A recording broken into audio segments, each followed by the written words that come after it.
老板早，大杯热拿铁，蛋已经买过了，祝您生活愉快。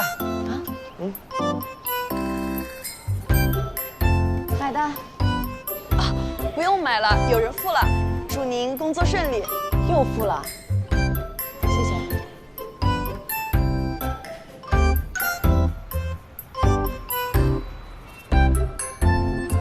没人了。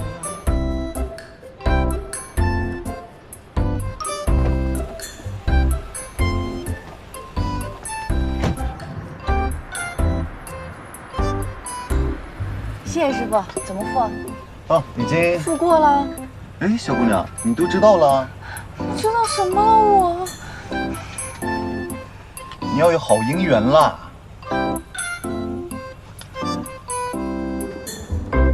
你说这到底怎么回事啊？这种事儿怎么没轮到我呀？见过。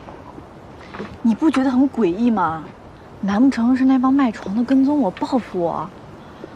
我现在是咖啡不敢喝，三明治也不敢吃，生怕变成社会新闻当事人。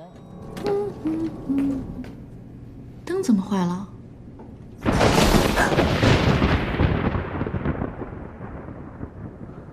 哪里短路了吗？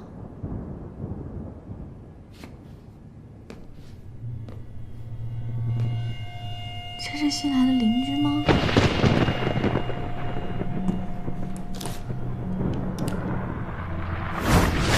你要有好姻缘啦！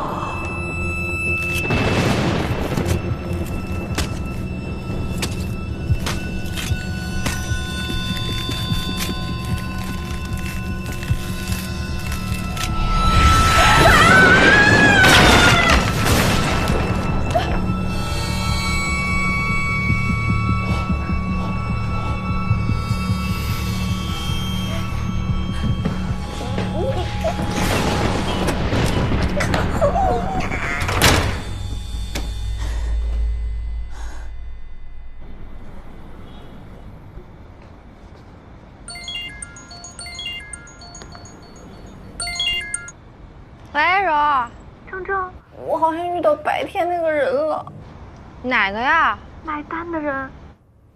他好像搬到我对面了，不会真的是跟踪狂吧？你别慌啊，你把话说清楚。你这一慌，我腿都抖。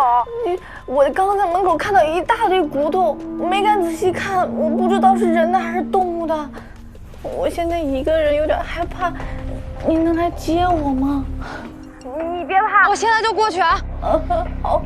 啊，这样，你先到楼下等我来吧。我知道了。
怎么是你呀？